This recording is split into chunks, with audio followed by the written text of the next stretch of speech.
ദൈവത്തിനാമ സ്തോത്രം സ്തോത്രം സ്തോത്രം സ്തോത്രം സ്തോത്രം. Hallelujah hallelujah hallelujah. തിരുനാമം ഈ രാത്രികാലം നമ്മുടെ ഇടയിൽ വാഴ്ത്തപ്പെടുമാറാകട്ടെ.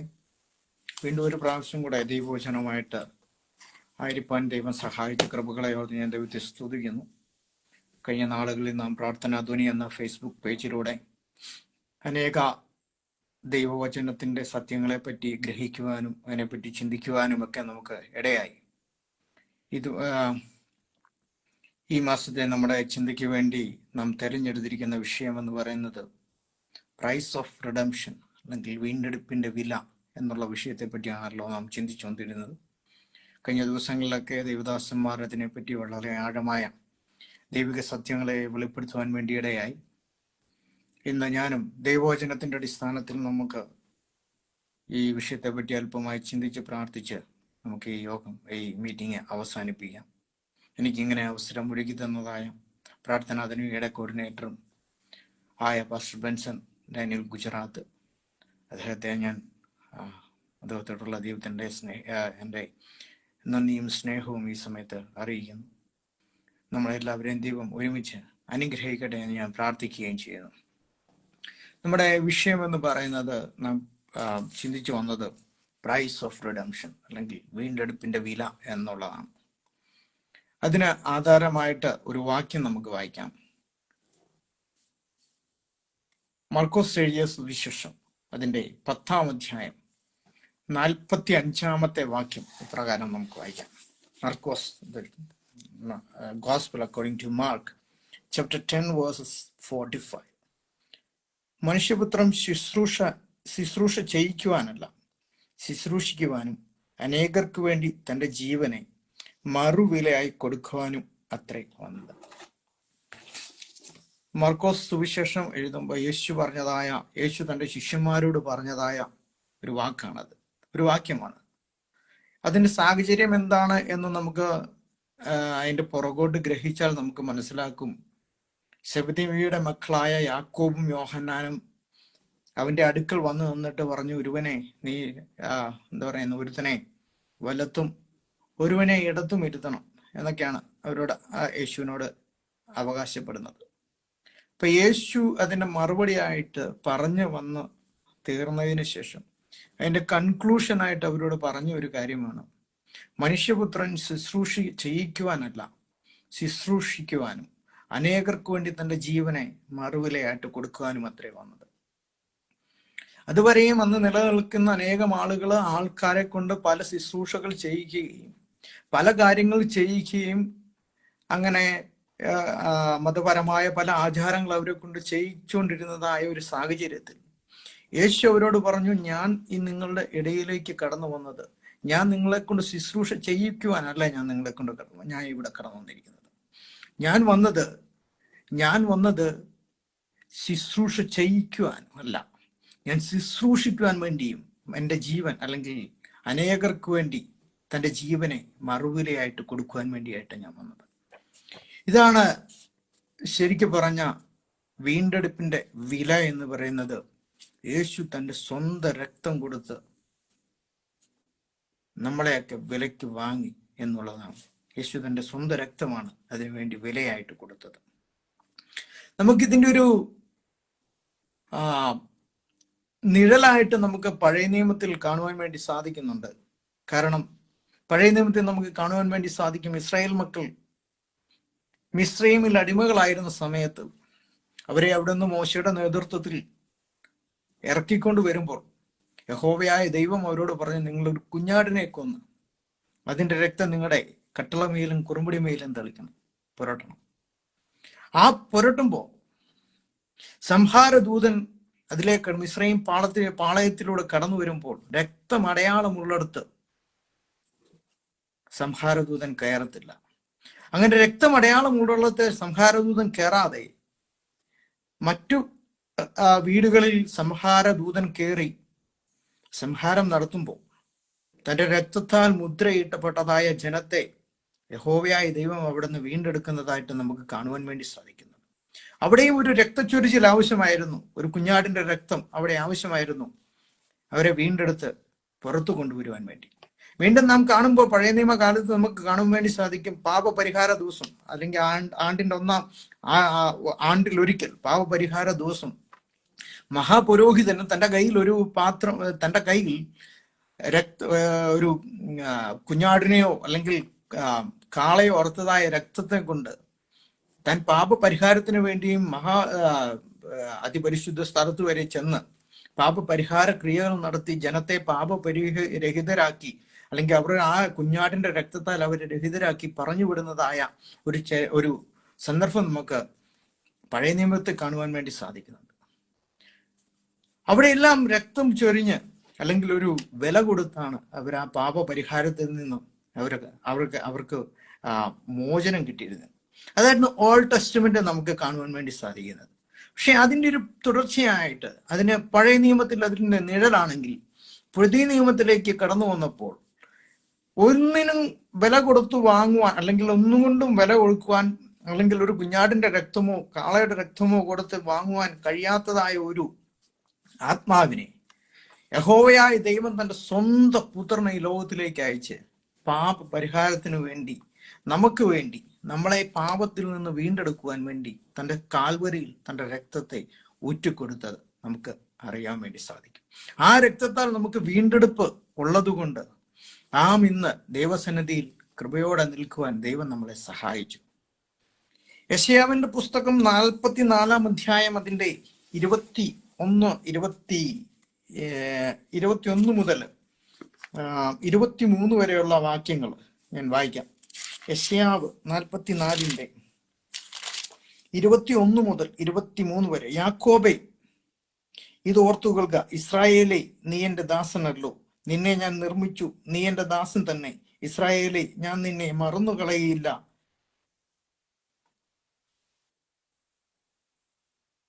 കാർമുകിലിനെ പോലെ നിന്റെ ലംഘനങ്ങളെയും മേഘത്തെ പോലെ നിന്റെ പാപങ്ങളെയും മായ്ച്ചു കളഞ്ഞിരിക്കുന്നു. എന്നിലേക്ക് തിരിഞ്ഞു കൊള്ളുക, ഞാൻ നിന്നെ വീണ്ടെടുത്തിരിക്കുന്നു. അപ്പോൾ പഴയ നിയമത്തിൽ യഹോവയായ ദൈവം ഇസ്രായേലിനോടും അല്ലെങ്കിൽ യാക്കോബിനോടും പറഞ്ഞത്, നിങ്ങൾ എന്നിലേക്ക് തിരിഞ്ഞുകൊള്ളുക, ഞാൻ നിങ്ങളെ എന്ത് ചെയ്തിരിക്കുന്നു? വീണ്ടെടുത്തിരിക്കുന്നു. വീണ്ടെടുത്തേക്ക് പണ്ട് വീണ്ടെടുത്തതാണ് അവരെ. പക്ഷെ അവർ പാപം ചെയ്ത് ദൈവസന്നിധിയിൽ നിന്ന് വീണ്ടും വീണ്ടും അകന്നു പോകുമ്പോൾ യഹോവയായ ദൈവം പ്രവാചകന്മാർ മുഖേന്ദ്രയും മറ്റ് പുരോഹിതന്മാർ മുഖേന്ദ്രയും മറ്റുമെല്ലാം ജനത്തെ ഓരോ പ്രാവശ്യവും ബോധവൽക്കരിച്ചിട്ടും അവർ വീണ്ടും വീണ്ടും പാപത്തിലേക്ക് കടന്നു പോകുമ്പോഴും അവരോട് ദൈവം വീണ്ടും പറയുകയാണ്, നിങ്ങൾ എങ്കിലേക്ക് തിരിഞ്ഞുകൊള്ളുക, ഞാൻ നിങ്ങളെ എന്തിരിക്കുന്നു? വീണ്ടെടുത്തിരിക്കുന്നു. അപ്പൊ എങ്കിലേക്ക്, യഹോവയെങ്കിലേക്ക് തിരിഞ്ഞുകൊള്ളുക, ഞാൻ നിങ്ങളെ വീണ്ടെടുത്തിരിക്കുന്നു എന്നാണ് യഹോവയായ ദൈവം ഇസ്രായേലിനോടുള്ള ബന്ധത്തിൽ പറയുന്നത്. ആമോസിനോടും നമുക്ക് വീണ്ടും പ്രവാചക പുസ്തകങ്ങളിലൊക്കെ കാണുവാൻ വേണ്ടി സാധിക്കുന്നുണ്ട്, എങ്കിലേക്ക് തിരിഞ്ഞുകൊള്ളുക, എങ്കിലേക്ക് തിരിഞ്ഞുകൊള്ളുക എന്ന്, റിട്ടേൺ ടു മീ എന്ന് പറയുന്ന ഒരു വാക്യം നമുക്ക് പഴയ നിയമത്തിൽ കാണുവാൻ, എങ്കിലേക്ക് തിരിയുക എന്ന് യഹോവയായ ദൈവം ആണയിട്ട് അവരോട് പറയുന്നത് നമുക്ക് കാണുവാൻ വേണ്ടി സാധിക്കുന്നുണ്ട്. പക്ഷെ അവരൊന്നും എങ്കിലേക്ക് തിരിയാതെ, അവർ അല്ലെങ്കിൽ യഹോവയെങ്കിലേക്ക് തിരിയാതെ തെറ്റി എഴുന്ന് നടന്നപ്പോൾ, പാപം വഷളായി തീർന്നപ്പോൾ യഹോവ തന്റെ സ്വന്തം പുത്രനെ ഈ ലോകത്തിലേക്ക് അയക്കുകയുണ്ടായി. അതുകൊണ്ടാണ് നമുക്ക് യോഹന്നാന്റെ സുവിശേഷം 3-ാം അധ്യായം 16-ാമത്തെ വാക്യം നമുക്ക് എല്ലാവർക്കും അറിയാവുന്ന ഒരു വാക്യമാണ്. തന്റെ ഏകജാതനായ പുത്രനെ വിശ്വസിക്കുന്ന ഏവനും നശിച്ചു പോകാതെ നിത്യജീവൻ പ്രാപിക്കുവാൻ ദൈവം അവനെ നൽകുവാൻ തക്കവണ്ണം ലോകത്തെ സ്നേഹിച്ചു എന്നുള്ളത്. അപ്പൊ തന്റെ ഏകജാതനായ പുത്രനെ നൽകുവാൻ തക്കവണ്ണം ലോകത്തെ സ്നേഹിച്ചിട്ടുണ്ടെങ്കിൽ നമ്മളെ വീണ്ടെടുക്കുവാൻ വേണ്ടി അവൻ എത്രമാത്രം നല്ല വിലയാണ് കൊടുത്തിരിക്കുന്നത്. നാം പലപ്പോഴും കേൾക്കാറുണ്ട്, വീണ്ടെടുപ്പിന്റെ വില യഹോവയായ ദൈവം തന്റെ സ്വന്തം പുത്രന്റെ രക്തത്താലാണ് നമ്മളെ വാങ്ങിയിരിക്കുന്നത്. അതാണ് വീണ്ടെടുപ്പിന്റെ വില എന്ന് പറയുന്നത്. പക്ഷെ ഇത് ആർക്കാണ് കൊടുത്തത്? ഈ വില ആർക്കാണ് കൊടുത്തത്? നാം പലപ്പോഴും അത് എനിക്ക് തോന്നുന്നു തെറ്റിദ്ധരിക്കപ്പെട്ടിട്ടുണ്ടോ എന്ന് എനിക്ക് സംശയമുണ്ട്. പക്ഷെ ഈ വില കൊടുത്തത് ആർക്കാ? ഈ വില കൊടുത്തത് ന്യായപ്രമാണത്തിനാണ് ഈ വില കൊടുത്തത്. നാം മർക്കോസിന്റെ സുവിശേഷത്തിൽ വായിച്ചല്ലോ, മനുഷ്യപുത്രൻ ശുശ്രൂഷ ചെയ്യിപ്പാനല്ല, ശുശ്രൂഷിപ്പാനും അനേകർക്ക് വേണ്ടി തന്റെ ജീവനെ മറുവിലയായിട്ട് കൊടുക്കുവാനും അത്രേ വന്നു. അവിടെ ഒരു പ്രത്യേക വാക്ക് അവിടെ ഉപയോഗിച്ചിട്ടുണ്ട്, മറുവില എന്നുള്ളത്. നമുക്കറിയാം മറുവില എന്നത് പ്രത്യേകിച്ച് ന്യൂ ടെസ്റ്റ്മെന്റിൽ, പുതിയ നിയമത്തിൽ പല സ്ഥലങ്ങളിൽ ഉപയോഗിച്ചായിട്ട് നമുക്ക് കാണുവാൻ വേണ്ടി സാധിക്കും. എന്തായിരുന്നു മറുവില എന്നുള്ളത്? ഒരു പാപിയെ വീണ്ടെടുക്കുക, അല്ലെങ്കിൽ ഒരു അടിമയെ വീണ്ടെടുക്കുവാൻ വേണ്ടി അന്നത്തെ അടിമയ്ക്ക് വെച്ചിരിക്കുന്നതായ വിലയെ അവരുടെ ടെമ്പിൾ അല്ലെങ്കിൽ ട്രഷറിയിലോ എവിടെയോ അവിടെ അടച്ചതിന് ശേഷം ആ അടിമയെ വീണ്ടെടുത്ത് താൻ തൻ്റെ ആ അടിമയുടെ കാതിൽ ഒരു അടയാളം ഇട്ടതിന് ശേഷം അവനെ സ്വതന്ത്രനായിട്ട് വിടുന്നു. അവനെ പിന്നെ കാണുമ്പോൾ അവർക്ക് മനസ്സിലാകും ഇത് ഏതോ ഒരു യജമാനന്റെ അടിമയാണ്, ഇനി അവനെ സ്വന്തമാക്കുവാൻ കഴിയില്ല എന്ന് അവർക്ക് മനസ്സിലാക്കുവാൻ വേണ്ടി സാധിക്കും. അങ്ങനെ ആ അടിമയ്ക്ക് വെച്ചിരിക്കുന്ന വില ആരടയ്ക്കുന്നു ആ വിലയ്ക്കുള്ള പറയുന്ന പേരാണ് റാൻസം പേയ്മെന്റ് അല്ലെങ്കിൽ മറുവില എന്ന് പറയുന്നത്. അപ്പൊ ഈ മറുവില യഹോവയായ ദൈവം അല്ലെങ്കിൽ തൻ്റെ ജീവനെ മറുവിലയായിട്ട് കൊടുത്തു. തൻ്റെ ജീവനെ മറുവിലയായിട്ട് കൊടുത്തു എന്ന് പറയുമ്പോൾ തൻ്റെ രക്തം മറുവിലയായിട്ട് കൊടുക്കുകയുണ്ടായി. അതുകൊണ്ട് നാം പറയേണ്ടത് തൻ്റെ രക്തക്കോട്ടകളിൽ അല്ലെങ്കിൽ തന്നെ യഹോവയ നമ്മുടെ യേശുക്രിസ്തുവിന്റെ രക്തം സകല പാപവും പോക്കി നമ്മെ ശുദ്ധീകരിക്കുന്നു.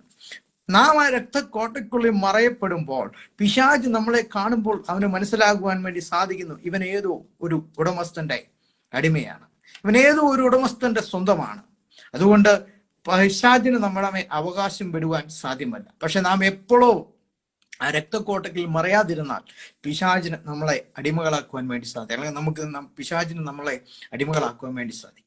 അതുകൊണ്ട് നാം യേശുവിന്റെ രക്തക്കോട്ടകളിൽ മറഞ്ഞിരിക്കുമ്പോൾ ഓർക്കുക, നാം നമ്മുടെ യഹോവയുടെ സ്വന്തമാണ്, നാം നമ്മുടെ യഹോവയുടെ മക്കളാണ്, നാം നമ്മുടെ ദൈവത്തിന്റെ പുത്രന്മാരാണെന്ന് നാം മനസ്സിലാക്കുക. വീണ്ടും നാം പുതിയ നിയമത്തിൽ കടന്നു വരുമ്പോൾ 1 കൊരിന്ത്യർ ലേഖനം 1-ാം അധ്യായം അതിന്റെ 28 തൊട്ട് 31 വരെയുള്ള വാക്യങ്ങൾ നമുക്ക് ഇപ്രകാരം കാണുവാൻ വേണ്ടി സാധിക്കുന്നു. ഞാൻ വായിക്കാം. അത് 1 കൊരിന്ത്യർ ലേഖനം 1-ാം അധ്യായം അതിന്റെ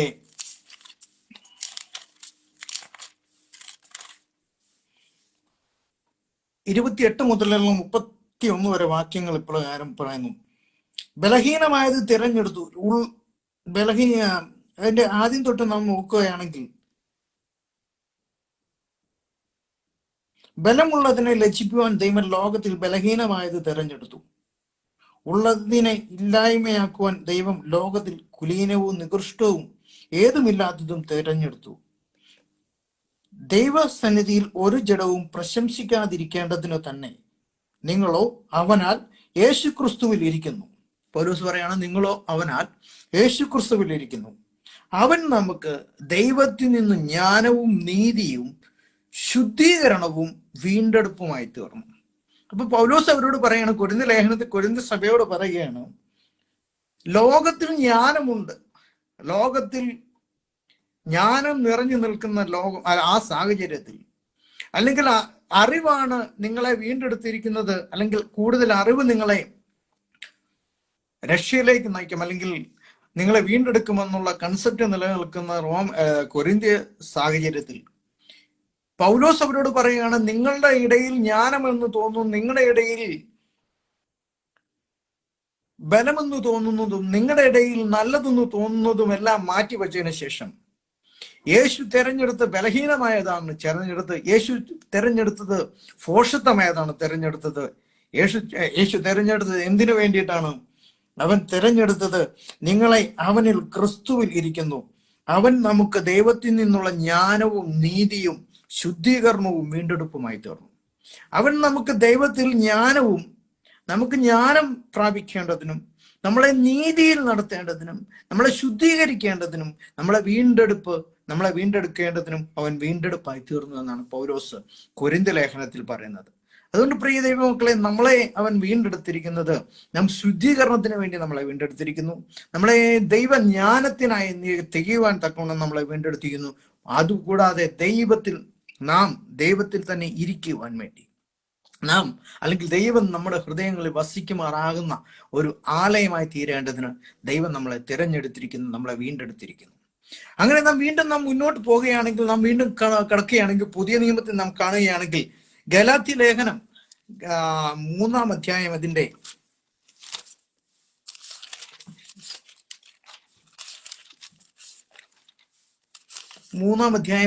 13-14 വാക്യങ്ങൾ ഇപ്രകാരമാണ് കാണുന്നത്. മരത്തിൽ തൂങ്ങുന്നവനെല്ലാം ശപിക്കപ്പെട്ടവനെന്ന് എഴുതിയിരിക്കുന്നു പോലെ ക്രിസ്തു നമുക്ക് വേണ്ടി ശാപമായി തീർന്നു. ന്യായപ്രമാണത്തിന്റെ ശാപത്തിൽ നിന്നും നമ്മെ വിലയ്ക്ക് വാങ്ങി അബ്രഹാമിന്റെ അനുഗ്രഹം ക്രിസ്തുയേശുവിൽ ജാതികൾക്ക് വരേണ്ടതിന് നാം ആത്മാവെന്ന വാഗ്ദത്ത വിഷയം വിശ്വാസത്താൽ പ്രാപിക്കുവാൻ വേണ്ടി തന്നെ. നമുക്കെല്ലാം അറിയാം, മരത്തിന്മേൽ തൂങ്ങുന്നവൻ ശപിക്കപ്പെട്ടവനെന്ന് പഴയ നിയമത്തിലുള്ള വാക്യത്തെ എടുത്തുകൊണ്ടാണ് പൗലോസ് പറയുന്നത്, ഗലാത്യരോട് പറയുന്നത്. അവരോട് പറയുന്നു, മരത്തിന്മേൽ തൂങ്ങുന്നവനെല്ലാം ശപിക്കപ്പെട്ടവൻ എന്ന് എഴുതിയിരിക്കുന്ന പോലെ ക്രിസ്തു നമുക്ക് വേണ്ടി എന്ത് ചെയ്തു? ശാപമായിരിക്കുന്നു. ക്രിസ്തു നമുക്ക് വേണ്ടി എന്തായിരിക്കുന്നു? ഈ ഞാൻ മുമ്പേ നമ്മൾ പറഞ്ഞ പോലെ ഇവിടെയാണ് പറഞ്ഞിരിക്കുന്നത്, പൗലോസ് പറഞ്ഞിരിക്കുന്നത് ഈ വീണ്ടെടുപ്പിന്റെ വില എന്ന് പറയുന്നത് യേശു ക്രിസ്തു കൊടുത്തത്, അല്ലെങ്കിൽ പിതാവായ ദൈവം കൊടുത്തത് ന്യായപ്രമാണത്തിനാണ് കൊടുത്തത്. അതുകൊണ്ടാണ് പറയുന്നത് ക്രിസ്തു ശാപമായത്. ന്യായപ്രമാണത്തിന്റെ ശാപത്തിൽ നിന്ന് നമ്മെ വിലയ്ക്ക് വാങ്ങി അബ്രഹാമിന്റെ അനുഗ്രഹം ക്രിസ്തു യേശുവിൽ ജാതികൾക്ക് വരേണ്ടതിന്. അപ്പൊ അബ്രഹാമിന്റെ അനുഗ്രഹം പഴയ കാലത്ത് ഇസ്രായേൽ മക്കൾക്ക് അല്ലെങ്കിൽ യഹൂദന്മാർക്ക് മാത്രം നിലനിൽക്കുന്ന സമയമുള്ളപ്പോൾ അത് കൃപയാൽ ജാതികളായ നമുക്കും കൂടെ ലഭിക്കേണ്ടതിന് ദൈവം ഈ ലോകത്തെ സ്നേഹിച്ച സ്നേഹമാണ് നാം മുമ്പേ കേട്ടത്. യോഹന്നാൻ 3:16 പറഞ്ഞത്, തന്റെ ഏകജാതനായി പുത്രനെ വിശ്വസിക്കുന്ന ഏവനും നശിച്ചു പോകാതെ നിത്യജീവൻ പ്രാപിക്കേണ്ടതിന് ദൈവം നൽകുവാൻ തക്കവണ്ണം ലോകത്തെ സ്നേഹിച്ചു. കൃപയാ ജാതികളായിരുന്നു നമുക്കും, ഹല്ലേലൂയ, എന്താ പറയുക, ദൈവത്തിന്റെ സ്നേഹത്താൽ നമുക്കും ഒരു ദൈവസന്നിധിയെ ദൈവത്തിന്റെ മക്കളായി തീരുവാൻ ദൈവം നമുക്ക് അവകാശം നൽകിയിട്ടുണ്ട്. ഒരു കാലം വരെയും യഹൂദന് അവകാശപ്പെട്ടതായിരുന്നതായ അവസ്ഥയെ മാറ്റി പിതാവ് ദൈവം തന്റെ സ്വന്തം പുത്രനെ ലോകത്തിലേക്ക് അയക്കുമ്പോൾ അത് എല്ലാവർക്കും വേണ്ടി, ജാതികൾക്കും വേണ്ടി, നമുക്കെല്ലാവർക്കും വേണ്ടി അവൻ കാൽവരി കുരിശുമേ യാഗമായി തീർന്നത് നാം മറന്നു പോകരുത്. എഫേസ്യ ലേഖനം 1-ാം അധ്യായം 7-ാമത്തെ വാക്യവും, അവനിൽ നമുക്ക് അവന്റെ രക്തത്താൽ അതിക്രമങ്ങളുടെ മോചനമെന്ന വീണ്ടെടുപ്പുണ്ട്. അത് അവൻ നമുക്ക് താൻ ധാരാളമായി കാണിച്ച കൃപാദാനപ്രകാരം സകല ജ്ഞാനവും വിവേകമായി നൽകിയിരിക്കുന്നു. അപ്പോൾ ക്രിസ്തു യേശുവിൽ നമുക്ക് പാപമെന്ന അതിക്രമത്തിന്റെ മോചനമുണ്ട്. അവിടെ നമുക്ക് വീണ്ടെടുപ്പുണ്ട്. പാപമെന്ന നമുക്കറിയാം, പുതിയ നിയമത്തിൽ നാം വീണ്ടെടുപ്പിനെ പറ്റി കാണുമ്പോൾ വീണ്ടെടുപ്പ് പല രീതിയിൽ പുതിയ നിയമത്തിൽ പറയുന്നുണ്ട്. പാപത്തിൽ നിന്നുള്ള വീണ്ടെടുപ്പ്, അന്ധകാരത്തിൽ നിന്നുള്ള വീണ്ടെടുപ്പ്. അപ്പോൾ ഇവിടെ പൗലോസ് പറയുന്നത് തന്റെ യേശുക്രിസ്തുവിന്റെ രക്തത്താൽ അതിക്രമങ്ങളുടെ ട്രസ്പാസിങ് എന്നാണ് ഇംഗ്ലീഷിൽ പറയുന്നത്, അതിക്രമം. അപ്പൊ നമ്മുടെ അതിക്രമങ്ങളിൽ നിന്ന് നമ്മളെ എന്ത് ചെയ്തു? വീണ്ടെടുത്തിരിക്കുന്നു. അപ്പോൾ അതിക്രമങ്ങളിൽ നിന്ന് നമ്മളെ വീണ്ടെടുത്തിരിക്കുന്നവനായ ഒരു കർത്താവ്. കൊലോസ്യ ലേഖനം 1-ാം അധ്യായം അതിന്റെ 13-14 വാക്യങ്ങൾ ഇപ്രകാരമാണ് പറയുന്നത്: ഇരുട്ടിന്റെ അധികാരത്തിൽ നിന്ന് വിടുവിച്ച് തന്റെ സ്നേഹസ്വരൂപനായ പുത്രന്റെ രാജ്യത്തിലാക്കി വെക്കുകയും താൻ പിതാവിന് സന്തോഷത്തോടെ സ്തോത്രം ചെയ്തവരാകണമെന്ന് അപേക്ഷിക്കുന്നു. അവനിൽ നമുക്ക് പാപമോചനമെന്ന വീണ്ടെടുപ്പുണ്ട്. അപ്പോൾ ഇരുട്ടിൽ നിന്ന് നമ്മളെ വീണ്ടെടുത്തിരിക്കുന്നു. നമുക്കറിയാം, ഒരുവൻ ഇരുട്ടിൽ ആയിരിക്കുമ്പോൾ, ഒരു ഇരുട്ടുള്ള പ്രദേശത്ത് അല്ലെങ്കിൽ ഇരുട്ടിലാണ് അവൻ താമസിക്കുന്നതെങ്കിൽ, കുറെ കാലം അവൻ ഇരുട്ടിൽ താമസിക്കുമ്പോൾ അവന്റെ മെന്റലി അവൻ ഡിസ്റ്റർബ്ഡ് ആവുന്ന നമുക്ക് കാണുവാൻ വേണ്ടി സാധിക്കും. അവനൊരു ഡിപ്രഷനിലൂടെയൊക്കെ കടന്നു പോകുന്നത് നമുക്ക് അറിയുവാൻ സാധിക്കും. പക്ഷെ അവൻ എപ്പോൾ വെളിച്ചം കാണുന്നു, അവന്റെ മുഖത്തൊരു പ്രകാശം നമുക്ക് കാണുവാൻ വേണ്ടി സാധിക്കും. അതുപോലെ തന്നെയാണ് പുതിയ നിയമകാലത്ത് ആ പുതിയ നിയമ ചിന്തയെ യേശുക്രിസ്തു കൊണ്ടുവന്നിട്ട് പറയുന്നത്, നിങ്ങൾ അല്ലെങ്കിൽ പാപം ചെയ്തപ്പോൾ നിങ്ങൾ അന്ധകാരത്തിന്റെ പിടിയിലായിരുന്നു.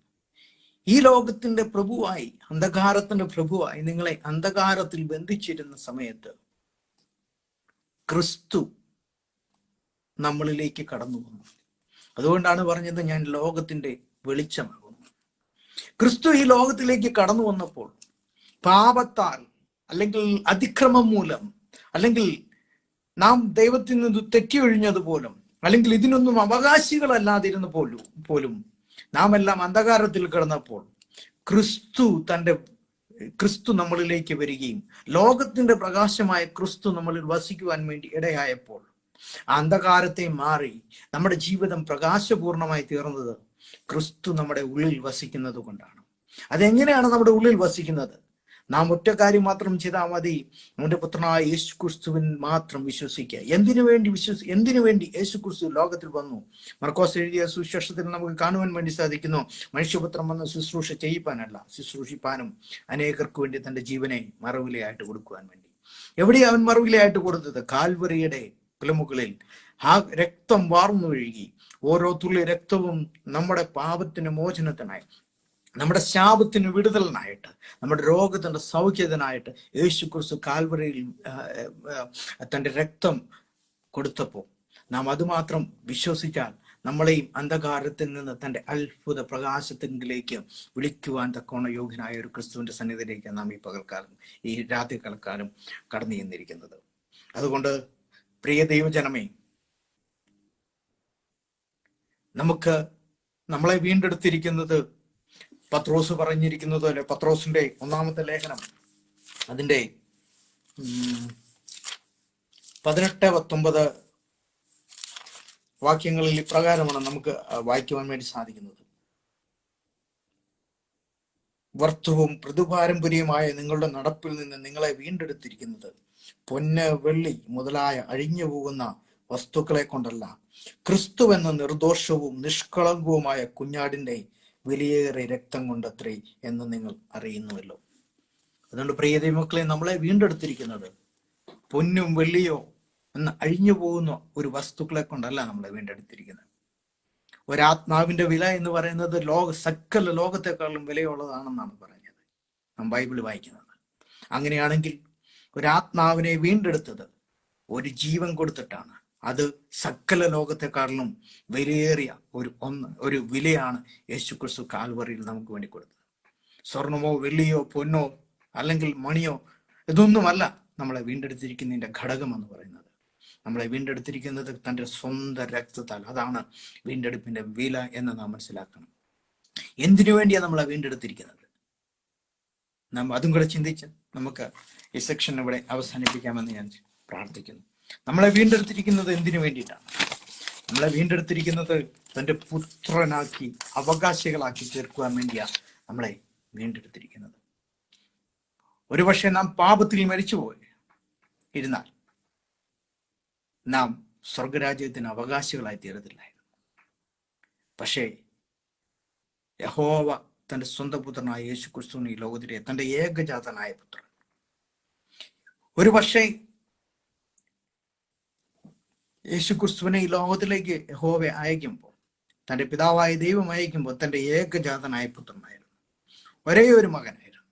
പക്ഷെ തൻ്റെ മരണം കൊണ്ട്, താൻ കാൽവറിയിൽ ചുരിഞ്ഞ രക്തം കൊണ്ട് പിന്നീട് നമ്മളെയെല്ലാം, അതിൽ വിശ്വസിക്കുന്ന നമ്മളെയെല്ലാം പുത്രനും പുത്രിമാരും ആക്കി തീർത്തത് കൊണ്ട് യേശു ഏകജാതൻ എന്നത് ആദിജാതനായി മാറി.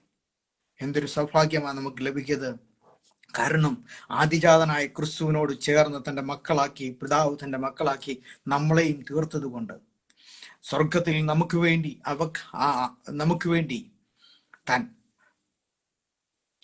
സ്വർഗത്തിൽ നമുക്ക് വേണ്ടി ഒരുക്കുന്ന ആ മഹിമകളെ ഓർത്ത്, നമുക്ക് വേണ്ടി ഒരുക്കുന്നതായ ഭവനത്തെ, അതിൽ വസിക്കുവാൻ വേണ്ടി, അവരിൽ പാർപ്പിക്കുവാൻ വേണ്ടി നമ്മളെയും കർത്താവ് അവിടെ ആക്കുവാൻ വേണ്ടിയാണ് നമ്മളെ വീണ്ടെടുത്തിരിക്കുന്നത്. അതുകൊണ്ട് പാപത്തിൽ നിന്ന് നമ്മളെ വീണ്ടെടുത്തു, അന്ധകാരത്തിൽ നിന്ന് നമ്മളെ വീണ്ടെടുത്തു, ഹല്ലേലൂയ, നമ്മുടെ അതിക്രമങ്ങളിൽ നിന്ന് നമ്മളെ വീണ്ടെടുത്തു, നമ്മളെ ശാപത്തിൽ നിന്ന് വീണ്ടെടുത്തു, രോഗത്തിന്റെ ശക്തികളിൽ നിന്ന് നമ്മളെ വീണ്ടെടുത്തു. നമ്മളെ വീണ്ടെടുത്തിരിക്കുന്നത് നാം ക്രിസ്തുവിനെ പോലെ ഈ ലോകത്തിൽ പ്രകാശിക്കേണ്ടതിനാണ്. വീണ്ടെടുത്ത് നമ്മളെ ഈ ലോകത്തിലാക്കിയിരിക്കുന്നത് നമ്മളിൽ ഒരു ദൗത്യം ദൈവം ഏൽപ്പിച്ചിട്ടുണ്ട്. കാരണം ഈ യേശു ക്രിസ്തു പറഞ്ഞു, ഞാൻ ലോകത്തിന്റെ വെളിച്ചമാകുന്നു.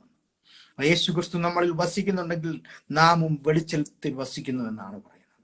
അങ്ങനെയാണെങ്കിൽ ആരൊക്കെ അന്ധകാരത്തിൽ കിടക്കുന്നുണ്ടോ, ആരൊക്കെ പാപത്തിന്റെ കുഴിയിൽ കിടക്കുന്നുണ്ടോ, ആരൊക്കെ അതിക്രമങ്ങളാൽ നശിക്കപ്പെടുന്നുണ്ടോ, ആരൊക്കെ രോഗത്തിലൂടെ കടന്നു പോകുന്നുണ്ടോ, ആരൊക്കെ ശാപത്തിൽ വസിക്കുന്നുണ്ടോ, അവരുടെ ഇടയിലേക്ക് കടന്നു ചെന്നതിന് ശേഷം അവർക്ക് ഈ അത്ഭുത വെളിച്ചത്തെ പകർന്നു കൊടുക്കുക, നമ്മൾ വസിക്കുന്നതായ ക്രിസ്തുവിനെ അവരുടെ മുന്നിൽ കാണിച്ചു കൊടുക്കുക, ഒരു ദൗത്യം നമ്മുടെ മേൽ ഏൽപ്പിച്ചിട്ടുണ്ട്. അപ്പോൾ അവിടെയാണ് നമ്മളിലുള്ള ദൗത്യം നാം നിർവഹിക്കേണ്ടത്. വീണ്ടെടുപ്പ് അവിടെ കൊണ്ട് തീരുന്നില്ല.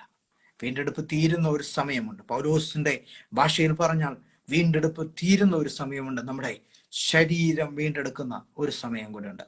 റോമാലേഖനം 8-ാം അധ്യായം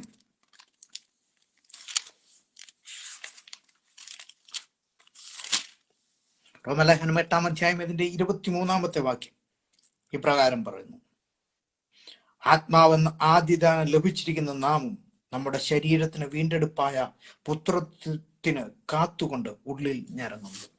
പൗലോസ് പറയുന്നത് ഈ വീണ്ടെടുപ്പ് ഒക്കെ സാധിക്കുന്നത്, ഈ വീണ്ടെടുപ്പ് നമ്മളിൽ വസിക്കുന്നത്, അല്ലെങ്കിൽ ഈ വീണ്ടെടുപ്പിൻ ഫലം നാം കായ്ച്ചുകൊണ്ടിരിക്കുന്നത്, വീണ്ടെടുപ്പ് നമ്മളിലൂടെ നടക്കുന്നത് പരിശുദ്ധ ആത്മാവിന്റെ ശക്തി കൊണ്ടാണ് നമ്മൾ ഈ വീണ്ടെടുപ്പ് പൂർത്തീകരിക്കുന്നത്. ആ പരിശുദ്ധ ആത്മാവ് ഉണ്ടെങ്കിൽ മാത്രമേ നമുക്ക് ഫൈനലായിട്ട് അല്ലെങ്കിൽ അവസാനമായിട്ട് നമുക്ക് കർത്തൃസന്നദ്ധയിൽ എത്തിച്ചേരുവാൻ വേണ്ടി സാധിക്കും. ആ പരിശുദ്ധ ആത്മാവ് നമ്മളെ നയിക്കുന്നുണ്ടെങ്കിൽ മാത്രമേ നമുക്ക് ഒരു ജയകരമായ ഒരു ക്രിസ്ത്യ ജീവിതം നയിക്കുവാൻ വേണ്ടി സാധിക്കുന്നുള്ളൂ. പൗലോസ് അവസാനമായി ഇപ്രകാരം പറയുന്നുണ്ട്. എഫേസ്യ ലേഖനം 4-ാം അധ്യായം 30-ാമത്തെ വാക്യത്തിൽ പൗലോസ് ഇപ്രകാരം പറയുന്നുണ്ട്: ദൈവത്തിന്റെ പരിശുദ്ധാത്മാവിനെ ദുഃഖിപ്പിക്കരുത്, അവനാലല്ലോ നിങ്ങൾക്ക് വീണ്ടെടുപ്പ് നാളിനായിട്ട് മുദ്രയിട്ടിരിക്കുന്നത്. പൗലോസ് പരിശുദ്ധാത്മാവിനെ പറ്റി എവിടെ പറയുന്നെങ്കിലും പറയുന്നുണ്ട്, പരിശുദ്ധാത്മാവിനെ നിങ്ങൾ ദുഃഖിപ്പിക്കരുത്, അവനായിട്ടല്ലോ വീണ്ടെടുപ്പ് നാളിനായി നിങ്ങളെ മുദ്രയിട്ടിരിക്കുന്നത്. അപ്പൊ വീണ്ടെടുപ്പിന് വേണ്ടി ഒരു നാളുണ്ട്. ആ നാളിന് അന്നാണ് നമ്മുടെ വീണ്ടെടുപ്പ് പൂർണ്ണമായി തീരുന്നത്. നമ്മളൊക്കെ പ്രത്യേകിച്ച് ശവസംസ്കാര ശുശ്രൂഷയിലൊക്കെ നാം പറയാറുണ്ട്, ഈ ശരീരം നാം അവിടെ അടക്കം ചെയ്യുന്നതായി ഈ ശരീരം, ഈ മൺമയമായ ശരീരം കർത്താവ് താൻ ഗംഭീരനാഥത്തോടും പ്രധാന ദൂതന്റെ ശബ്ദത്തോടും സ്വർഗത്തിലെ കാഹളത്തോടും കൂടെ വരുമ്പോൾ ക്രിസ്തുവിൽ മരിച്ചവർ മുമ്പേ ഉയർത്തെഴുന്നേൽക്കും. പിന്നെ ജീവനോടെ ശേഷിക്കുന്ന നാം രൂപാന്തരപ്പെട്ട് അവനെ കൈക്കൊള്ളുവാൻ വാനമേഘത്തിൽ എടുക്കപ്പെടും. അപ്പൊ നാം ഒരു കാര്യം മനസ്സിലാക്കി, നമ്മുടെ ശരീരത്തിന്റെ വീണ്ടെടുപ്പ് അവസാനം ക്രിസ്തു ഈ ലോകത്തിലേക്ക് കടന്നു വരുമ്പോൾ, തൻ്റെ പുത്രന്മാരെ, തൻ്റെ സഭയെ ചേർക്കുവാൻ ക്രിസ്തു ഈ ലോകത്തിലേക്ക് കടന്നു വരുമ്പോൾ, അവനിൽ വസിക്കുന്ന ഏവനും നശിച്ചു പോകാതെ നിത്യജീവൻ പ്രാപിക്കേണ്ട ദൈവം നൽകുവാൻ തക്കവണ്ണം ലോകത്തെ സ്നേഹിച്ചവൻ, തൻ്റെ പിതാവായ ദൈവം തൻ്റെ പുത്രനെ ഈ ലോകത്തിലേക്ക് അയച്ചത് നമ്മളെ വീണ്ടെടുക്കാൻ വേണ്ടിയാണെങ്കിൽ, നമുക്ക് വേണ്ടി ഒരു വാസസ്ഥലം ഒരുക്കിയിട്ട് വീണ്ടും ക്രിസ്തു കടന്നു വരുമ്പോൾ നമ്മുടെ ശരീരത്തിന്റെ വീണ്ടെടുപ്പ് സംഭവിക്കുന്ന സമയത്ത് അതുവരെയും നമ്മൾ വാട്ടവും മലിനവും ഒന്നുമില്ലാതെ പാപരഹിതമായി നമ്മളെ നയിക്കുവാൻ, നമ്മളെ നടത്തുവാൻ സഹായിക്കുന്ന ഒന്നേ ഉള്ളൂ, അതാണ് പരിശുദ്ധാത്മാവാണ് നമ്മളെ നടത്തുന്നത്. അതുകൊണ്ട് വീണ്ടെടുപ്പിന്റെ വില എന്ന് പറയുന്നത് വളരെ നിസ്സാരമായിട്ട് നാം ഒരിക്കലും കാണരുത്. വീണ്ടെടുപ്പിന്റെ വില എന്ന് പറയുന്നത് വളരെ വിലയേറിയ ഒന്നായിരുന്നു. കാരണം സ്വന്തം രക്തം കൊടുത്താണ് നമ്മളെ വീണ്ടെടുത്തിരിക്കുന്നത്. അതുകൊണ്ട് നാം ദൈവസന്നിധിയിൽ ആയിരിക്കുമ്പോൾ നാം നമ്മുടെ നമ്മളെ വീണ്ടെടുത്തിരിക്കുന്നതിൻ്റെ ഉദ്ദേശം മനസ്സിലാക്കിക്കൊണ്ട്, നമ്മളെ വീണ്ടെടുത്തിരിക്കുന്നത് എന്തിനു വേണ്ടിയിട്ടാണെന്നുള്ള ഉദ്ദേശം മനസ്സിലാക്കിക്കൊണ്ട് നാമും ദൈവസന്നിധിയിൽ നമ്മളെ തന്നെ ദൈവസന്നിധിയിൽ താഴ്ത്തിക്കൊണ്ട് അനേകരുടെ മുന്നിൽ ദൈവത്തിന്റെ മാതൃകയായി ജീവിക്കുവാൻ, അനേകരുടെ മുന്നിൽ കർത്താവിനെ ഉയർത്തി കാണിക്കുവാൻ, അനേകരുടെ മുന്നിൽ ഈ ക്രിസ്തുവിന്റെ സാക്ഷ്യത്തെ പ്രഖ്യാപിക്കുവാൻ, അനേകരുടെ മുന്നിൽ എവിടെയൊക്കെ ജനം അന്ധകാരത്തിലൂടെ കടന്നു പോകുന്നുണ്ടോ, എവിടെയൊക്കെ ജനം മാനസിക വിഷമത്തിലൂടെ കടന്നു പോകുന്നുണ്ടോ, അവിടെ നമ്മൾ അവരെ ആശ്വസിപ്പിക്കുവാൻ, നാം അവർക്ക് വെളിച്ചമായി തീരുവാൻ ദൈവം നമ്മളെ സഹായിക്കട്ടെ. മഹാനായ ഒരു മനുഷ്യനുണ്ടായിരുന്നു, വില്യം ബൂത്ത് എന്ന് പറയുന്നത്. നിങ്ങൾ കേട്ടിട്ടുണ്ടായിരിക്കാം. അദ്ദേഹമാണ് സാൽവേഷൻ ആർമി എന്ന് പറയുന്ന ആ ഒരു പ്രസ്ഥാനത്തിന്റെ ഫൗണ്ടർ എന്ന് പറയുന്ന സാൽവേഷൻ ആർമി, നമ്മൾ ഇന്ന് കാണുന്ന രക്ഷാസൈന്യം. അദ്ദേഹം UK അല്ലെങ്കിൽ ബ്രിട്ടനിൽ, ഇംഗ്ലണ്ടിൽ അദ്ദേഹം അടിമകളുടെ നടുവിൽ കടന്നു ചെന്ന് അവരെ, ആ അടിമത്തത്തിൽ കഴിയുന്നതായ ആ ജനത്തെ അവർക്ക് സ്വാതന്ത്ര്യമായിട്ട് കടന്നു ചെന്ന് അവരുടെ ഇടയിൽ പ്രവർത്തിച്ച ഒരു വലിയ മനുഷ്യനായിരുന്നു വില്യം ബൂത്ത് എന്ന് പറയുന്ന മനുഷ്യൻ, സാൽവേഷൻ ആർമി രക്ഷാ സൈന്യത്തിന്റെ ഫൗണ്ടർ. പിന്നീട് ആ പ്രസ്ഥാനം അദ്ദേഹത്തിന്റെ മരണശേഷം അതൊരു കൾട്ടായിട്ട് മാറിയെങ്കിലും, പക്ഷെ അതിന്റെ ഉദ്ദേശം, തുടങ്ങിയ ഉദ്ദേശം വളരെ നല്ല ഉദ്ദേശത്തോടു കൂടിയായിരുന്നു തുടങ്ങി. അദ്ദേഹത്തിന്റെ ആ സാൽവേഷൻ ആർമിയുടെ മെയിൻ തീം എന്ന് പറയുന്നത് 3 S ആയിരുന്നു. അതായത് സോപ്പ്, സൂപ്പ്, സാൽവേഷൻ. കാരണം ദരിദ്രരായി കിടക്കുന്നതായ അടിമകളുടെ നടുവിൽ ആദ്യം അദ്ദേഹം പോയി ചെന്ന് പറഞ്ഞത് സുവിശേഷമല്ല പറഞ്ഞത്. അദ്ദേഹം അവരെ വളരെ വൃത്തിഹീനമായ സാഹചര്യത്തിൽ കണ്ടതായ അവരെ ലിറ്ററലി അവരെ എടുത്തുകൊണ്ട് അവരെ അതിൽ നിന്നും എടുത്ത് അവരെ ശുദ്ധീകരിക്കുവാൻ വേണ്ടി അവർക്ക് നല്ല വെള്ളവും വസ്ത്രങ്ങളും കൊടുത്ത് അവരെ ശുദ്ധീകരിക്കുവാൻ വേണ്ടി തുടങ്ങി. അതാണ് സോപ്പ് എന്ന് അദ്ദേഹം ഉദ്ദേശിച്ചത്. വീണ്ടും അദ്ദേഹം സൂപ്പ് എന്ന് പറഞ്ഞു അദ്ദേഹത്തിന്റെ തീമുണ്ട്. അതെന്തിനു വേണ്ടിയാണെന്ന് ചോദിച്ചാൽ പട്ടിണിയിലൂടെ കടന്നു പോകുന്നതാണ് അടിമജനം. അവർക്ക് ആ മിതമായ ആഹാരം മാത്രമുള്ളൂ. അവരുടെ വയറ് നിറയാനുള്ള ആഹാരം അവർക്ക് ദിവസം കിട്ടത്തില്ലായിരുന്നു. അങ്ങനെ ശരീരം ബലഹീനമാകുന്ന ആ ശരീരത്തിന് ആവശ്യമായ ആഹാരമാണ് രണ്ടാമത് അദ്ദേഹം അവർക്ക് നൽകി കൊടുത്തത്. ഇങ്ങനെ അവരെ ഒരു നല്ല ജീവിത രീതിയിലേക്ക് നയിച്ചതിന് ശേഷം അദ്ദേഹം അവരോട് സുവിശേഷം പറയാൻ വേണ്ടി, അതാണ് സാൽവേഷൻ എന്ന് പറയുന്നത്. അങ്ങനെ അദ്ദേഹം അവരോട് സുവിശേഷം പറയും. നമുക്കറിയാം ലക്ഷക്കണക്കിന് ആളുകളാണ് ക്രിസ്തുവിലേക്ക് കടന്നു വന്നത് ആ ഒരു മിനിസ്ട്രി കാരണം. അതുകൊണ്ട് പ്രിയ ദൈവജനമേ, നമ്മളെ ദൈവം ഈ ലോകത്തിലാക്കി വെച്ചിരിക്കുന്നത്, ഞാൻ ആദ്യം തന്നെ പറഞ്ഞല്ലോ, യേശു ക്രിസ്തു പറഞ്ഞു, ഞാൻ ഈ ലോകത്തിന്റെ വെളിച്ചമാണ്. ആ വെളിച്ചം നമ്മളിൽ വസിക്കുന്നുണ്ടെങ്കിൽ, ആ വീണ്ടെടുപ്പ് നമുക്ക് വില നൽകി നമ്മളിൽ ആ വെളിച്ചം വസിക്കുന്നുണ്ടെങ്കിൽ, ഈ വീണ്ടെടുപ്പിന്റെ വില അല്ലെങ്കിൽ ഈ വീണ്ടെടുപ്പിനെ നമുക്ക് മറ്റുള്ളവരുടെ മുന്നിൽ പ്രദർശിപ്പിക്കുവാൻ, അവരെയും കൂടെ ക്രിസ്തുവിലേക്ക് നേടുവാൻ ദൈവം ഞങ്ങളെ സഹായിക്കട്ടെ. എന്നെ കേൾക്കുന്ന ആരെങ്കിലും ഈ ക്രിസ്തുവിനെ അറിഞ്ഞിട്ടില്ല എങ്കിൽ, ഞങ്ങൾ വളരെ സ്നേഹത്തോടെ നിങ്ങളോട് ഒരു പ്രാവശ്യം കൂടെ പറയട്ടെ, മറ്റൊരുത്തിനും രക്ഷയില്ല. നാം രക്ഷിക്കപ്പെടുവാൻ ആകാശത്തിന്റെ കീഴിൽ മനുഷ്യരുടെ ഇടയിൽ നൽകപ്പെട്ട വേറൊരു നാമവുമില്ല. കാരണം ഇന്നേക്ക് 2000 വർഷങ്ങൾക്ക് മുമ്പ് കാൽവരിയുടെ കുലമരത്തിൽ നമുക്ക് വേണ്ടി തന്റെ സ്വന്തം പ്രാണനെ നൽകിയ, സ്വന്തം ജീവൻ നൽകി, സ്വന്തം രക്തം നൽകി മാനവരാശിയെ മുഴുവൻ വീണ്ടെടുത്ത ഒരു വീണ്ടെടുപ്പുകാരന്റെ സന്നിധിയിലാണ് നാം ഇന്ന് ആയിരിക്കുന്നത്. ചുമ്മാ വീണ്ടെടുത്ത് അങ്ങ് പോയതല്ല, ഒരു വാഗ്ദത്തം കൂടി തന്നിട്ടുണ്ട്. അവൻ ഇരിക്കുന്നിടത്ത് നമ്മളെയും ഇരുത്തുവാൻ അവൻ വീണ്ടും മടങ്ങി വരും. എന്നെ കേൾക്കുന്ന ആരെങ്കിലും ഈ ക്രിസ്തുവിനെ അറിഞ്ഞിട്ടില്ല എങ്കിൽ, ഞങ്ങൾ വളരെ സ്നേഹത്തോടു കൂടി പറയട്ടെ, ഈ ക്രിസ്തുവിനെ നിങ്ങൾ അറിയണം. ഈ ക്രിസ്തുവിന്റെ വീണ്ടെടുപ്പിന്റെ വില നിങ്ങൾ മനസ്സിലാക്കണം. അങ്ങനെ മനസ്സിലാക്കിയാൽ കാലസമ്പൂർണതയിൽ ക്രിസ്തു കടന്നു വരുമ്പോൾ, യേശു മധ്യാകാശത്തിൽ വരുമ്പോൾ, അവനോടുകൂടെ വാനമേഘത്തിൽ എടുക്കപ്പെടുവാൻ ഞങ്ങളോടൊപ്പം നിങ്ങളും കാണുമെന്നുള്ള പ്രതീക്ഷയാണ് ഞങ്ങൾക്കുള്ളത്. അതുകൊണ്ട് ഈ സമയം ആരെങ്കിലും ക്രിസ്തുവിനെ അറിഞ്ഞിട്ടില്ല എങ്കിൽ, നിങ്ങളുടെ ഹൃദയത്തെ ദൈവസന്നിധി സമർപ്പിക്കുക. നമ്മുടെ കണ്ണുകളെ ദൈവസന്നിധി നമുക്ക് അടയ്ക്കാം. നമുക്ക് സമയം പ്രാർത്ഥിക്കാം. പരിശുദ്ധനായ ദൈവമേ, സ്വർഗീയ നല്ല പിതാവേ, നല്ല സമയത്തിനായി ഞങ്ങൾ അങ്ങയെ സ്തുതിക്കുന്നു. കർത്താവേ, ഞങ്ങൾക്ക് വേണ്ടി അങ്ങ് കാൽവരിയിൽ ചൊരിഞ്ഞ ആ രക്തത്താൽ ഞങ്ങളെ വീണ്ടെടുത്ത്, പാപത്തിൽ നിന്നും അതിക്രമത്തിൽ നിന്നും അന്ധകാരത്തിൽ നിന്നും ഞങ്ങളെ വീണ്ടെടുത്ത് തന്റെ അത്ഭുത പ്രകാശത്തിലേക്ക് നയിച്ച അങ്ങയുടെ മഹാകൃപയും അങ്ങയുടെ മഹാദയയും അങ്ങയുടെ സ്നേഹത്തെയും ഓർത്തുകൊണ്ട് ഞങ്ങൾ അങ്ങയെ സ്തുതിക്കുന്നു. കർത്താവ്, ഞങ്ങൾ ഇതിനു വേണ്ടി യോഗ്യരാക്കിയല്ലോ.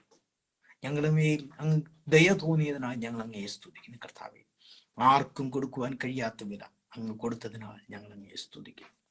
കർത്താവെ, ഞങ്ങളെ കേൾക്കുന്ന ആരെങ്കിലും അതാ ഇത് അറിഞ്ഞിട്ടില്ല എങ്കിൽ, അവരുടെ ഹൃദയങ്ങളോട് അങ്ങ് സംസാരിക്കണം. പരിശുദ്ധാത്മാവരുടെ ഹൃദയങ്ങളോട് ഇടപെടണം എന്ന് ഞങ്ങൾ അങ്ങോട്ട് പ്രാർത്ഥിക്കും. ദൈവം, ഞങ്ങളുടെ പ്രാർത്ഥന കേട്ടതിനായി സ്തോത്രം. യേശു ക്രിസ്തുവിന്റെ നാമത്തിൽ തന്നെ ആമേൻ, ആമേൻ. ദൈവം നമ്മളെല്ലാം ഒരുമിച്ച് അനുഗ്രഹിക്കട്ടെ. ഈ അവസരം നൽകി തന്നതായ പാസ്റ്റർ ബെൻസൺ ഡാനിയൽ ഗുജറാത്തിനോടുള്ള നന്ദി അറിയിക്കുന്നു. എന്നെ കേട്ടതായ, ശ്രവിച്ചതായ എല്ലാവരെയും ദൈവം ധാരാളമായി അനുഗ്രഹിക്കട്ടെ. എല്ലാവരും ദൈവം ധാരാളമായി അനുഗ്രഹിക്കട്ടെ എന്ന് പ്രാർത്ഥിച്ചുകൊണ്ട് ഞാൻ നിർത്തുന്നു. ദൈവം അനുഗ്രഹിക്കട്ടെ.